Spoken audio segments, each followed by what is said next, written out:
मैं तुम्हें आजादी दूंगा, मैं तुम्हें आजादी दूंगा। जब तक सूरज चांद रहेगा बापू तेरा नाम रहेगा, जब तक सूरज चांद रहेगा बापू तेरा नाम रहेगा। To deliver the welcome speech and enlighten us with his inspiring words.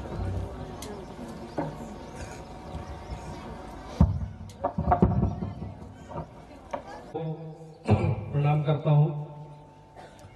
आज का सूरज हमारे जीवन का एक बहुत महत्वपूर्ण दिन लेकर के आया है। थोड़ा बेस कम करो। का संविधान इस दिन लागू हुआ था। और यह दिन बहुत विशेष है कई मायनों में।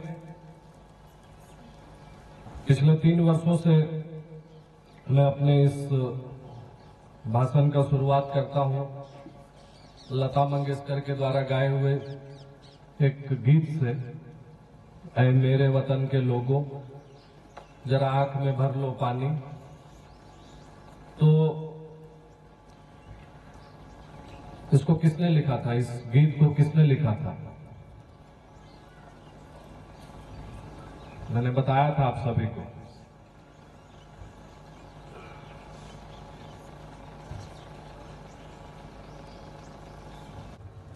इसको गाया था लता मंगेशकर जी ने।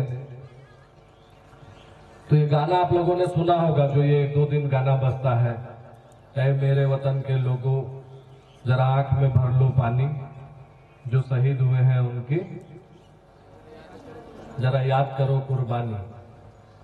इसके बाद की लाइन बहुत खास है, बहुत कीमती है कि तुम भूल न जाओ इसलिए कही ये कहानी, ऐ मेरे वतन के लोगों जरा आंख में भर लो पानी। आओ इसको इसलिए कही ये कहानी। और इसीलिए हम लोग इस दिन को बड़ा खास रूप से मनाते हैं, क्योंकि कहीं हम लोग जो है भूल नहीं जाए। भारत में एक बीमारी है, लोग जो है 10 साल 15 साल 20 साल में चीजों को भूल जाते हैं। अभी कोविड आया था कुछ टाइम पहले, लोग भूल गए। तो लोगों को भूलने की बीमारी है और लोग बहुत इजीली चीजों को भूल जाते हैं, खास करके भारत में। तो इसी को बार बार याद करने का दिन है ये 15 अगस्त और 26 जनवरी। आज का दिन है उन वीर शहीदों को याद करने का, जिन्होंने अपनी जान की कुर्बानी दे दी ताकि हम इस झंडे को पूरे हर्षोल्लास के साथ, पूरे आजादी के साथ फहरा सकें। ये आज वैसे तो आपको देखने में लग रहा होगा क्योंकि आप लोग छोटे बच्चे हैं, लेकिन जब भारत को गुलाम करके रखा हुआ था तो उस समय झंडा फहराना, कल रात में मैं जब है कि कैसी उस समय की कहानी रही होगी जब हम अपने देश के झंडे को नहीं फहरा पा रहे, भारत माता की जय नहीं बोल पा रहे थे। और कितने ऐसे लोग, कितने ऐसे लोग शहीद हो गए वंदे मातरम बोलते हुए। किसी को कोई कुछ कह पाया क्या? लोगों को खुशी हुई। उस वंदे मातरम को बोल पाने का जो आजादी है उसको याद करने का दिन है ये 26 जनवरी, उसको याद करने का दिन है ये 15 अगस्त। आज से ठीक 1 साल पहले मैंने आपको बताया था कि हम लोग 26 जनवरी क्यों मनाते।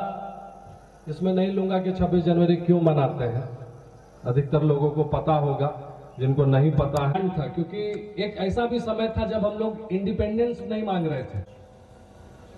और 26 जनवरी 1930 को मनाते हैं। तो मैं आप लोगों से नया साल में मिला भी नहीं हूं उतने अच्छे तरीके से, तो आप सभी की ओर अपना अपना योगदान दें। मैं विकसित भारत पे इसलिए जोर दे रहा हूं क्योंकि बात आज 1950 की हम लोग कर रहे हैं कि नहीं। 26 जनवरी 1950 को हम लोगों को संविधान लागू किया गया। एक नया तंत्र हमारे लिए जो है वो था, जिसमें कि पूर्ण रूपेण आजादी जिसको कहते हैं, अपना संविधान के साथ जो आजादी कहते हैं, वो 26 जनवरी 1950 को लागू हुआ। तो ये जो गाना है, ऐ मेरे वतन के लोगों, जो है हमें इसको हर दिन याद करना चाहिए। है हालांकि असेंबलीज में जनगण मन होता है, वंदे मातरम होता है, लेकिन इस 15 अगस्त में कर लिए, 26 जनवरी में कर लिए, या उनकी जयंती, मेरे हिसाब से एटलीस्ट मेरे,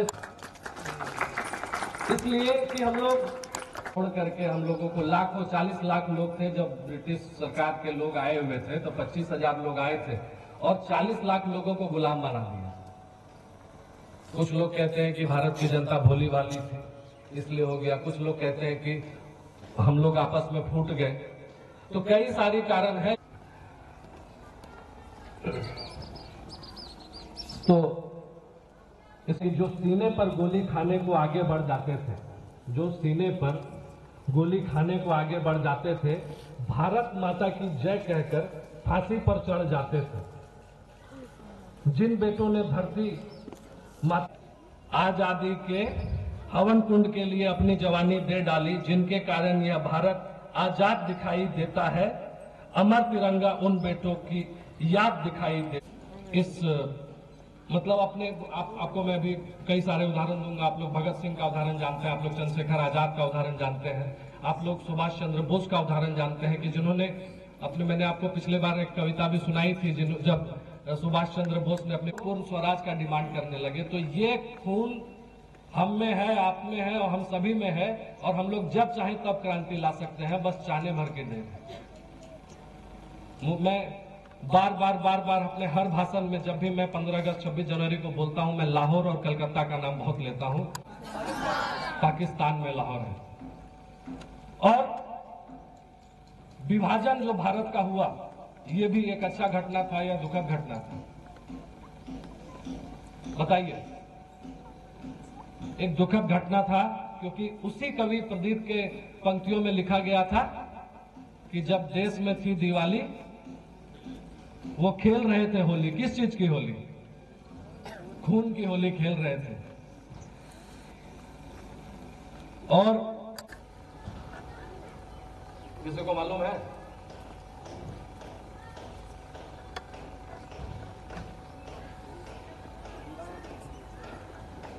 मैनचेस्टर ऑफ द ईस्ट हम लोग जो है कोयम्बटूर को बोलते हैं, लुधियाना को बोलते हैं, और भी एक दो स्टेट्स हैं, मतलब एक दो सिटीज हैं जिसको हम लोग मैनचेस्टर जो है एक सिटी है, कहां पर?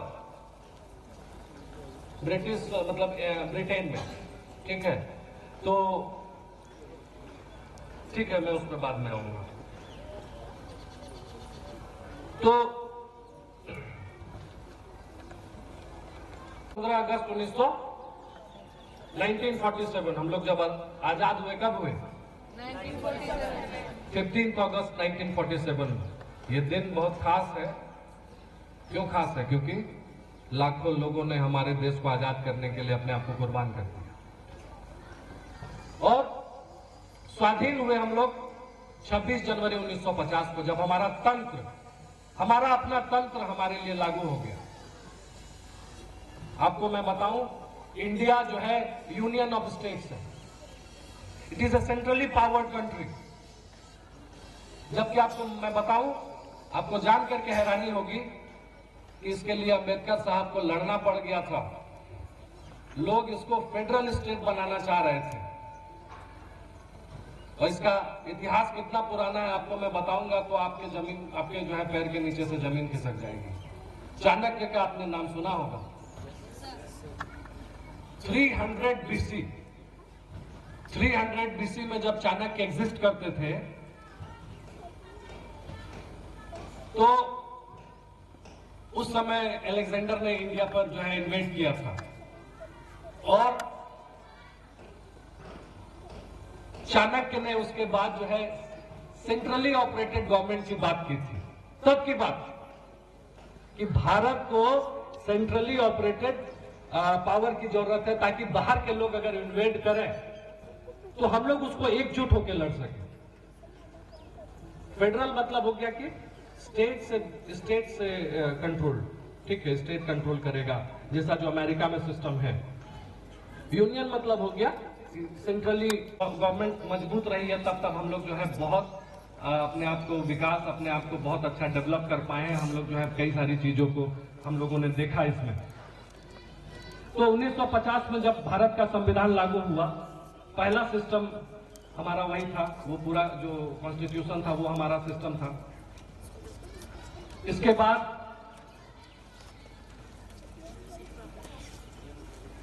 धीरे धीरे हम अपना तंत्र बनाने लगे और 2024 में, जुलाई के 2024 में 3 नए कानून भारत सरकार ने, भारत न्याय संहिता 2023, भारत न्याय नागरिक सुरक्षा संहिता 2023, भारत साक्षी अधिनियम 2023, इन कानूनों को लगाया। उसके अलावा कई ऐसे कानून हैं जो रिपील हुए, जैसे की आवश्यकता है।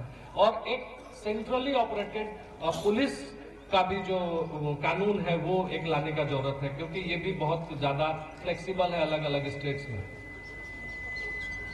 आप लोग अपना टो हिलाते रहिएगा अंदर में, ठीक है, अपना टो हिलाते रहिएगा ताकि आप लोग को चक्कर नहीं आए, क्योंकि ये लंबा चलेगा।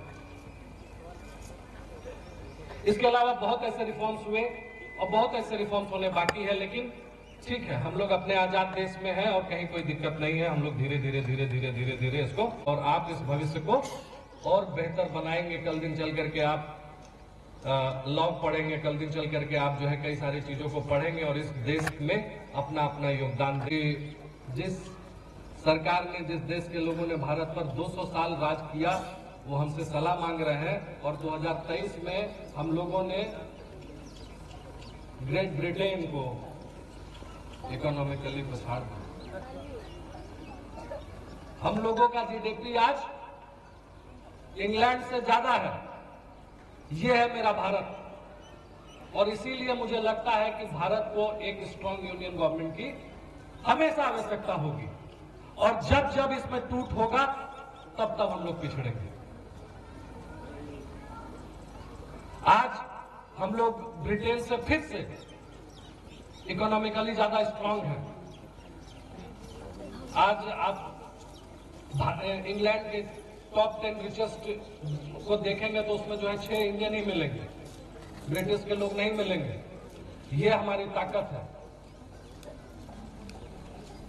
तो इसीलिए मैं इस 26 जनवरी को मैंने आपसे कहा कि आपको जो है एक संकल्प लेना है कि आप अच्छे बन सके, क्योंकि एक इंडियन का ताकत पूरा देश का नाम को ऊंचा कर सकता है। और हमारा भी योगदान हो, जैसे कि भगवान का जब वो पुल बन रहा था तो गिलहरियों ने अपने जो है फर पर जो है बालू को लाया था। आपने स्टोरी भी पढ़ा होगा। 26 जनवरी 2045 को हम लोग जब एक साथ फिर से रहेंगे और हम लोग उस सूरज को देखेंगे और बहुत आजादी से देखेंगे, तो हमारा ये डेवलपिंग नेशन जो है वो डेवलप नेशन की गिनती में और हमारा भी योगदान है। अपने अपने काबिलियत पर भरोसा रखें। क्यों भरोसा रखें? क्योंकि हम ऐसे, हमारा वंशज है जो भारत को 600 साल की गुलामी से भी आजाद कर सकता है। हमारे भारत माता की वंदे वंदे वंदे। जय हिंद, जय भारत।